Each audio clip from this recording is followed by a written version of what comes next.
এখন আপনার ইচ্ছাটা কি আসলে? ধরেন আপনার কথার বাইরে গেলে আর কথার বিরুদ্ধে যে কিছু করতে গেলে তাই হবে সফল হইতে পারতাম না। ওই থারাম নেই না, ওই থারাম না, না হারো কোন মানে ধরেন আজীবন আপনাকে বিরুদ্ধে যদি কিছু করি সেখানে কি সফল হমু না, না হমু?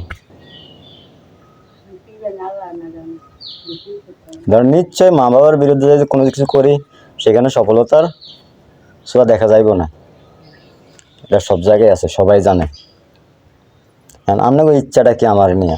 ধরেন 2 দিন আগে আমার জমি বিক্রি করার লেগে কি দিছেন, দলিল দিছেন। আবার আপনারা আবার মানুষের কোন জমি বিক্রি করতে দিতেন না, তাহলে প্রথমে আপনারা দিতেন না, হেটা এক হিসাব যাতে দলিল নাই ব্যস্ত না। আপনারা দিয়েছেন আমার জমি বিক্রি করার লেগে, এর লেগে আমি 2-4 জনের জানাইছি, যার থেকে 2 টাকা বেশি পাম তার থেকে বিক্রি করো। কথা বুঝছেন? আমি তো এখানে কোনো চুরি করতাম মারে নামি না। হ্যাঁ, তো সেখানে আমি 2-4 জনের জানাইতেই পারি, এটা স্বাভাবিক বিষয়। কারণ আমার জমি আমি যার কাছে 2 টাকা বেশি পাবো হারিয়ে দিব। এইখানে আপনার কোনো ব্যক্তিগত কোনো সমস্যা আছে নাই। আর এই যে কালকে যে ঘটনা হয়েছে পরশুকা, সেখানে আমার দোষ নাই। দোষ তো আমার দেয়াইতে হবে যে দেখো তুই যেটা চাইতেছস এটা হইতো না, বা এটা সম্পর্কে আমরা নাই, তোর এটা আমরা করতাম দিত না, তোরে নিয়ে আমরা এটা চিন্তা করতে আসি, যেটা করবেন এটা ঠুস টাস করে দিবেন। আমরা হেঁটে বাড়ি বা বিড়িফিল কয়জনে দোয়ান দিয়া দেখাতে বিড়িফিল দোয়ান দেখ হরল দেখি আর দেখ কয়জন তোর বা হয়তো কক কেন দিছিল তোরা হয়েছে হয়তো তুই তো কক কেন দিস তুই না হইতে হইতে তো দোয়ান দেন ধরছে এই রাস্তার মাথা তুলতে দেন ধরছে না না ভাইয়া হতে তুয়ারিবের কাছে ওইটার কাছে এটা কাছে কোনো সফলতা হয়েছে নি। আচ্ছা আচ্ছা ঠিক আছে, আপনার কথা ঠিক আছে। এখন সবাই যেই ক্যাটাগরি দোয়ান দিছে তারা যেইটুকু জ্ঞান অর্জন করছে সেইটুকু অনুযায়ী কি দোকান দিছে। যতজনেই সফলতা দেখছে বা দেখে না তারা কয়জনে পড়াশোনা করছে? আমরা বাবলুর দিকে তাকান, উনিও তো দোকান দিয়ে যে সফল হয়েছে, উনি কি শিক্ষিত না? ওনার তো সব ভাই বেড়াদারই তো শিক্ষিত, আজকে উনি কি সফল হয়েছে না? এখন যারা পড়াশোনা করে না বা জ্ঞান অর্জন করে না কিভাবে কাস্টমার হ্যান্ডেল করতে হইব সেই পরিচালনা করতে পারে না, যার কারণে তারা দোকানে ব্যর্থ। এখন আমি যে তারা পড়াশোনা করে না হেডার নজর দেখি আমি কি দোকান দিতে চাইতেছি? আমি ফলো করতে হবো কাকে? যারা শিক্ষিত লোক, কারণ আমিও তো পড়াশোনা করছি না, আমার পড়াশোনা করার না? আর যদি পড়াশোনা না করাইতেন সেটা হইলো ভিন্ন বিষয়, যে আমার জ্ঞান অর্জন নাই তাহলে আমি কোনো কিছু চিন্তা করতাম না। মানে জ্ঞান থাকলেই তো মানুষ চিন্তা করে, জ্ঞান না থাকলে তো চিন্তা করে না। তো সেখানে আমি ফলো করুম কারে? যে সফল হয়েছে মিতালি বাজারের, দেখতে হবে তার অতীত কি, সে কি শিক্ষিত নাকি অশিক্ষিত, সে কাস্টমার কিভাবে হ্যান্ডেল করছে, সে পরিপ্রেক্ষিতে তো আমি দোকানটা দিব। এখন কে ব্যর্থ হয়েছে সেটা তো হলো ভিন্ন বিষয়। ব্যর্থ এরা পড়াশোনা করে না, জ্ঞান অর্জন জানে না, বা একটা কাস্টমারের কিভাবে হ্যান্ডেল করতে হইব সেটাও বুঝে না, এই কারণে তারা ব্যর্থ। কারণ এখনকার যুগ কি পাল্টাইছে নি সেটা কোন? যুগ পাল্টাইছে, যুগের সাথে সাথে জ্ঞান অর্জনও পাল্টাইছে। সেই জ্ঞান অর্জন দ্বারা আবার নতুন করে সৃষ্টি করতে হইব। অতীতে কি ঘটছে না ঘটছে সেটা নিয়ে যদি আমরা আজীবনে পড়ে থাকি তাহলে জীবন আমরা কিছু করতে পারবো? অবশ্যই পারবো না। তো এখানে আমি বাজার একটা দোকান দেখছি বা তাদের সাথে দরদস্ত হয়েছে, কিনতে চাইতে আসছি, যেটা আমার ভিতরে আত্মবিশ্বাস আছে যে না আমি একটা জিনিস করতে পারবো এই দোকানের ভিতরে। সেটা আপনারা যদি কোনো পছন্দকে জিজ্ঞেস করবেন যে কিরে দোকান চাইছস কীভাবে চালাবি কেমনে চালাবি, তখন না আমি বলতাম যে এইভাবে চালালে এইভাবে উন্নতি হবে, এইভাবে চালালে এইভাবে উন্নতি। তখন যদি আমার কোনো কথায় যদি যুক্তির বাহিরে থাকে তাহলে আপনারা আমার সরাসরি বলবেন যে এই যুক্তিতে হবে না এই যুগে। তখন আমি আবার আমার যুক্তি দিয়ে যদি বুঝাইতে পারতাম তাহলে আপনাকে বলতাম, আর না বুঝাইতে পারলে নাই।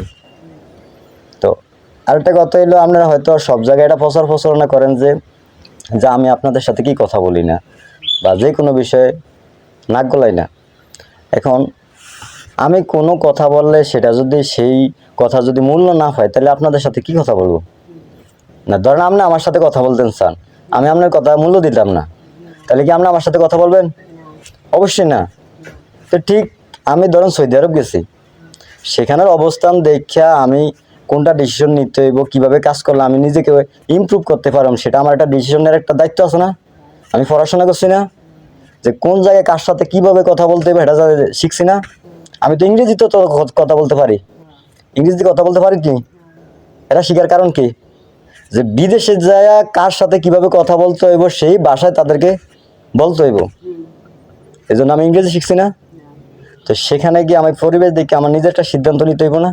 তো আমি সিদ্ধান্ত নিছি কি, যে আমি কোম্পানিতে চাকরি করব না, আমি ফ্রি ভিসায় কাজ করব। আপনাদের কাছে টাকা চাইছি না 1 লক্ষ টাকা, আর আমার কাছে আসিল না তখন। টাকা তো ছিল সাকিবের রুমে যখন ছিলাম, ওই যেদিনকে মোবাইল ভাঙছি সেদিন আমার পকেটে প্রায় 1 লক্ষ টাকার মতন আসিল না, 2000 না 3000 ডিল ছিল। আপনারা 1 লক্ষ টাকা দিলে আর 2-4টা বন্ধু বান্ধবের তো চাইলে আর 1 লক্ষ টাকা ম্যানেজ করে আমি ফ্রি ভিসা কাজ করলে আজকে আমি বিদেশ থাকতাম না, নিজেরটা নিজে করতাম। আজকে আপনাকে 2 কাজ জমি বেচতাম কিনলে, উল্টা আমি 10 কাজ জমি কিনতাম, কি কিনতে পারতাম না? তখন আপনারা প্রথম দিয়ে রাজি ছিলেন, পরবর্তীতে কি বুঝে জানি আপনি সাকিবে কি বা যারাই হোক আমার বিরুদ্ধে যায় আমার কোনো কি ফারিটি দেন না, মানে আমার কোনো কথারই মূল্য দেন না। তো সেখানে আমি কি করবো আপনারা বলেন? সেইখানে আসেনি তোমার একটু হুম রান্না মূল্য দিলাম না, তুমি যে উপরে হান্দা ছিল 2 মাস কাম করছিল। হুম হ্যাঁ, এই যে হ্যাঁ 2 মাস যে কাজ করছিলাম। হ্যাঁ ওই আমার টাকা বাতন হাই ওই দিতা হুম হুন্ডা কিনে দিছি, বাবা দাদা 40,000 টাকা দিয়েছে, দিয়া দিলাম আমি এগুলো তো লইলাম দিলাম। মানে প্রথম মাসে কাজ করে সাকিবের এত টাকা সব দিয়ে দিছি, দেওয়ার পরে তো হুন্ডা কিনছে বা বাকিটা দেশে আড়াইছে। না না এই হুন্ডা তোর মোবাইল কিনছে। হ্যাঁ মোবাইল কিনছে, ঠিক আছে। তোর মোবাইল কিনা দিলে হ্যাঁ আর তোর তো একটা 40,000 টাকা দেশে হবে। দেশে পাঠাইছে 40,000 টাকা, আর আমি কিনছি মোবাইল, এই যে যেটা ইউজ করি হ্যাঁ হ্যাঁ এটা। হ্যাঁ হ্যাঁ এই হুন্ডা তো 40,000 লাগাইছে। হ্যাঁ, তো আমি টিয়া কামাইলে কি আমি দেশের টিয়া পাঠাইতাম না? তো এই যে না কইরা যদি মোবাইল কিনা কিনতি হুম আর 2-3 মাস আরো কাম করতি হুম করতি হুম কইরা দেশ না হারিয়া লগে দিয়ে তুই টাকা কামাতে যাবে। হ্যাঁ, এবার কথাটা ঠিক আছে তো আপনার কথা। হ্যাঁ 2-3 মাস আছে না, তখন তো আর এই কথা কর না, কথা বুঝছে। তুমি আর কি আঙ্গলের কথা কই। এই যে ওই যে মোবাইল ভাঙানোর পরে তো যখন দেখছি আমার কোনো কথার মূল্য নেই আপনাদের কাছে, তাহলে আপনাদের সাথে আমি কি শেয়ার করুম? শেয়ার করে ওদের কি কোনো লাভ নাই। যতই শেয়ার করুম তত নিজের প্রতি হতাশা সৃষ্টি হইব। কিরে বাপ মার কাছে একটা জিনিস চাইছি বাপ মা দিল না, এরকম কিছু বিষয় না যে একজনের কাছে একটা জিনিস চাইলে যদি সে যদি না দেয় তাই তো হতাশা সৃষ্টি হয়ে যায়। তো সেখান থেকে আমি আমার নিজ থেকে আর কি আপনাদের কাছে কিছু শেয়ারও করি না বা চাইও না, বা আপনাদের সাথে কোনো কথাবার্তা বলি না আমার নিজের সম্পর্কে বিশেষ করে। আমার একটা নিয়ে নিজের একটা সিদ্ধান্ত আছে না। তো সেখানে আমি 2 মাস গেছি কাজ করছি, পরবর্তীতে আমার কোম্পানির সাথে কি আমার মনোমালিন্য হয় না, মানে আমার কাজের অনুযায়ী আমার যে স্যালারি দিচ্ছে ওটা আমার হয় না। সেক্ষেত্রে আমি আমার ডিসিশন অনুযায়ী আমি কোম্পানি ত্যাগ করছি। ত্যাগ করার পরে হয়েছে কি, আমি শাহিদুলের রুমে ছিলাম 1 মাস। সেখানে আমি কারোর সাথে কথা বলছি? বলি না।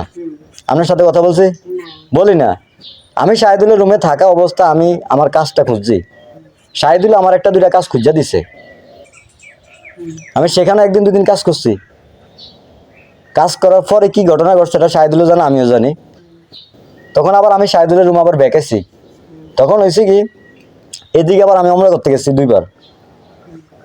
এখন সোশ্যাল মিডিয়াতে হয়তো আমি কোনো একটা কারণ আমি 2-একটা পোস্ট দিতেই পারি। এখন সোশ্যাল মিডিয়ার পোস্ট যে বাস্তব জীবনে যে আবার ইফেক্ট পড়বো সেটা তো ইয়ে না। আর আমি এই সোশ্যাল মিডিয়াতে যাই পোস্ট দিছি সবই তো সত্য নিয়ে কথা বলছি। এখন সত্য নিয়ে কথা বললে যদি কেউ আমার বিরুদ্ধে যায় সেটা তো আমার কোনো দোষ নাই। সে আমার বিরুদ্ধে যাবে, সে আমার সাথে কথা বলবে, সে আমার যুক্তি দিয়ে বুঝাবে, তখন আমি তাকে উত্তর দিয়ে দেবো। এখন সেই কথার উত্তর যদি না পেয়ে যদি সে যদি আপনার ঘরে ঠেট দেয় যে হাত কেটে ফেলবো, নৌ কুড়িয়ে ফেলবো, যার কারণে আপনারা জোর করে আমার দেশ আনার জন্য কি শাহিদুলের পর্যন্ত হুমকি দিচ্ছেন, আমি তার পাশে বসে থাকা। আপনি না নয়ন ভাই কথা বলছে, কথা কথা ঘুরিয়েন না, যারা সত্যটা কথা বলতে হইব। এই যে আমি এই ভিডিও তো অন করতেছি প্রমাণস্বরূপ স্যার আমি কোনো কাজ করি না, কারণ অনেক দেখছি প্রমাণ ছাড়া কাজ যতই কাজ করুন মানুষ সেটা উল্টা বুঝে। আমি শাহিদুলের পাশে বসে থাকা অবস্থা নয়ন ভাই হেয়ারে ঠেট দিছে যে তোর রুমে রাখছস কিল্লাই, তোর রুমে থাকি এইসব ধরনের কি ফোর্স দেয়। ইভেন যে আমার বিদেশ নিছে হ্যাঁ হেয়ারে ঠেট দিছে, ইভেন আমনে ঘরও ঠেট দিছে, দিছে নি কন এদিকে কোয়েশন নাই যে এদিকে ফ্রিজ টিজ ভাঙছি কিলে ভাঙছি। আপনার মুখের কথা হইতো যে অমুকে আমার হাত কেটে লাইব, পা কেটে লাইব, আমার জেলের ভাত খাওয়াইবো, এলগে হে বয় আপনারা কি যুক্তি পরামর্শ কইরা নিরুপায় হইয়া সাকিবের মাধ্যমে নয়ন ভাইয়ের মাধ্যমে হের মাধ্যমে আমরা 10 দিন জেল খাটিয়া পর্যন্ত কি বাংলাদেশ আনছেন নি কন না? কথায় যদি কোনো ভুল থাকে আমার এই ভিডিওর মধ্যে কয়ে দিবেন যে আমি সেদিনকে কই না যে অমুকে তোর হাত কেটে লেবো, পা কেটে লেবো, এটা কই না, কোন এখনই কয়ে দেন আমি ফ্রিজ ভাঙছি নি, এটা তো সত্য। আর আপনি যে কথা বলছেন এটা সত্য নেই। যে কাজে সরে সাইনার হাত কাটে লেবো পা কাটে লেবো এটা কইছেন না এটা কোন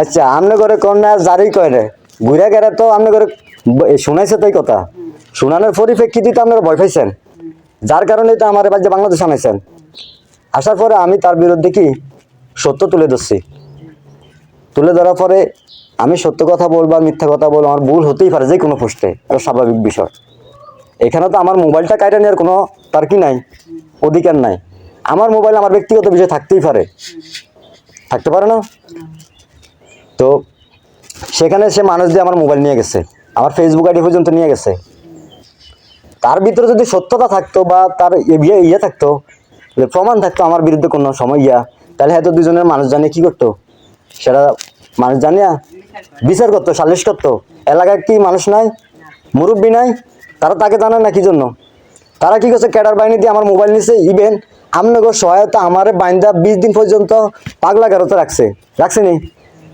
পাগলা গারোতে কি আচরণ ব্যাপার আমি দেখাইছি তার পরিপ্রেক্ষিতে তারপর পরবর্তীতে আমি এখানে আইছি আমি তো কোনো জায়গায় কেটে ফিরেই তো যাই না যেটা সত্য সেটাই তো তুলে ধরি সবসময় সত্য কথা বলতে ভয় কি স্যার বাঁচলে একদিন বাঁচমু মরে গেলে মরে যাবো দেলার হোসেন সাজি একটা কি বলছে যে বিড়ালের মতো 100 বছর না বেঁচে থাকে সিংহের মতো একদিন বেঁচে থাকো তো এটা যখন আমি শুনবো তখন এটা আমার জীবনে অ্যাপ্লাই করতে হবে না এই যে আমি যে তার ওয়াজ যে সারাদিন শুনবো বা একজন বক্তার যে সারাদিন কথা শুনবো যা ইসলামের কথা যে আমি শুনবো আল্লাহর কথা যে শুনবো সেটা অনুযায়ী আমি জীবন পরিচালনা করবো না তো সেটা আমি বললে আমার সমস্যা কোথায় এখন আপনারা বিশেষ করে আমার প্রতি কি নাই আত্মবিশ্বাস নাই কারণ হয়তো আপনারা এখনও জানেন যে আমি পাগল ঠিক আছে আমি কি জন্য পাগল সেটা আগে এখন এই ভিডিওর মধ্যে কইতে পারেন ধরেন সর্বপ্রথম আমি পাগল হয়েছি কীভাবে যে ধরেন আজ 6-7 বছর আগের কথা 2019 সালের কথা তখন কলেজে পড়াশোনা শেষ পড়াশোনা বাদ তখন হায় হতাশ পরে এক সময় রিয়েলাইজ করলাম যে না আসলে পৃথিবীতে আল্লাহ ছাড়া আর কিছুই নেই আমরা যত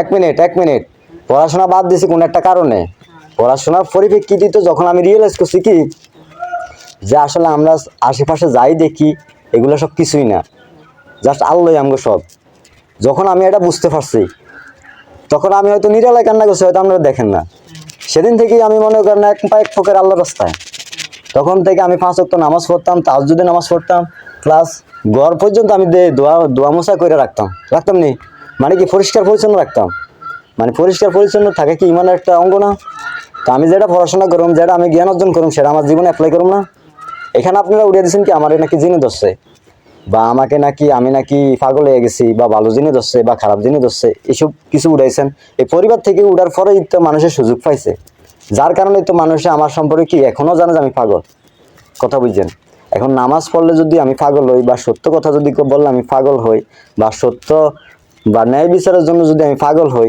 তাহলে আপনারা বলেন ঠিক আছে তুই আজকে থেকে নামাজ পড়া বন্ধ আমি আজকে থেকে নামাজ পড়তাম না আপনার কতই সব হইব যেহেতু আপনারা আমার পৃথিবীতে আনছে তাহলে আপনারা যেটা বলবেন সেটাই হইব তবে সামনে যেটা করবেন হিসে সেটা করবেন এখন সামনে করবেন একটা হিসে যে করবেন আর একটা এটা হইব না তাহলে ঠিক আছে আজকে ধরে আপনি কোন যে তুই আমার নামাজ পড়বি না ঠিক আছে আমি কালকে ধরে নামাজ পড়তাম না বলতে আজকে জোর নামাজ পর্যন্ত আমি নামাজ পড়তাম না আপনারা কইবেন যে আমি সত্য কথা কইতাম না বা ফেসবুকে কোনো সত্য কথা তুলে ধরতাম না ঠিক আছে আমি আর তুলে ধরতাম না আপনারা কইবেন যে হালাল পথে টিয়া কামাইস না মানুষে যেভাবে টিয়া কামায় সাদাবাজি খুন খারাপি যেমনি মন চায় হেমনে শুধু টিয়া হইলেই চলবো সকালে কাম করি রাইতে 1000 টি হইব আমি সেটা করুন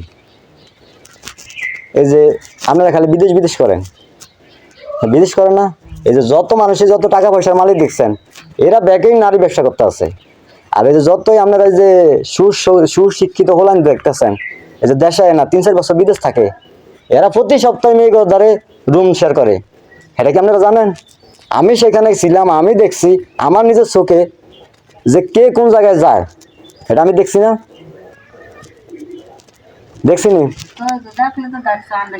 কথা বুঝছেন এখন আপনারা নদীর এই পারে থাকে এই পার সুন্দর এই পারে গেলে আবার এই পার সুন্দর মানে এরকমই তাঙ্গ চিন্তাধারা তো এই পার দেখে এই পারে কখনো কি বিচার করা যায় না আমি সেখানে ছিলাম আমি জানি দেখ এই কথা তুলে ধরি না তো এই যে গত কয়েকদিন আগে আপনি জমির দলিল দিয়েছেন আমি 200 জন জানাইছি জানানোর পরিপ্রেক্ষিতে যার কাছ থেকে বেশি পামু তার কাছ থেকে বেচুম, এরকম বিষয় না? এখন আমার ভুলটা কোনো এটা আমার জানান, মানে আমার কোন জায়গায় সমস্যা আমার এটা জানান, তাহলে আমি এটা সংশোধন করে আর কি চলুম। কারণ আপনাদের বিরুদ্ধে যায় তো আমি কোনো সময় সফল হতে পারবো না, এটা আমি জানি। আরে ভুল তুই এক মিনিট আচ্ছা, এক মিনিট আরেকটা কথা আছে।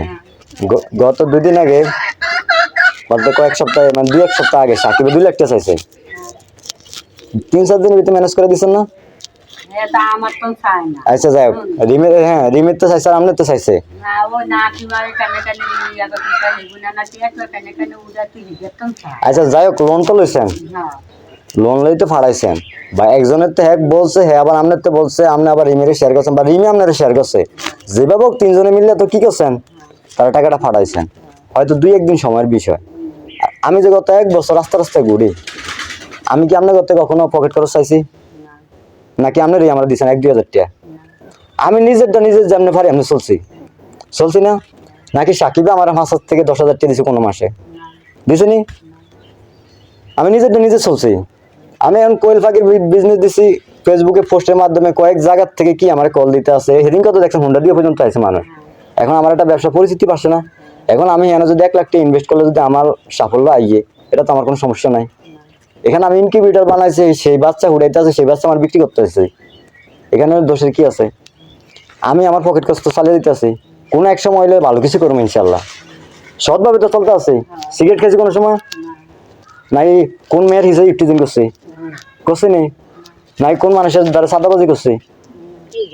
করি না তো, তাহলে আমার কোনটা সমস্যা? তাহলে আমার যে গত 1 বছর 2 বছর বেড়া এই যে বাড়িতে আনছেন, আনার পরে মনে করেন এই যে দেন না পকেট খরচ, বা ব্যবসা করানোর লেগেও দেন না টিয়া, বা কোনো কিছু করার লেগেই দেন না টিয়া, তো আমার এখন করণীয় কি? আমি আপনাদের যতই বুঝে আপনারা বোঝার চেষ্টা করেন না, তো না বুঝে তাহলে কি করুন কোন? কালকে আপনার পরশু আপনার সকালে সুন্দরভাবে বুঝিয়ে গেছি ওই জায়গায়, কতন হরে দিয়ে আপনারা আবার আর বিরুদ্ধে কতন শুরু করে দিচ্ছেন। এখন আপনারা আমার জায়গায় থাকলে কি করতেন এটা কোন? আপনারা আমার সাপোর্ট দেন বা না দেন, এটা ভিন্ন বিষয়। তবে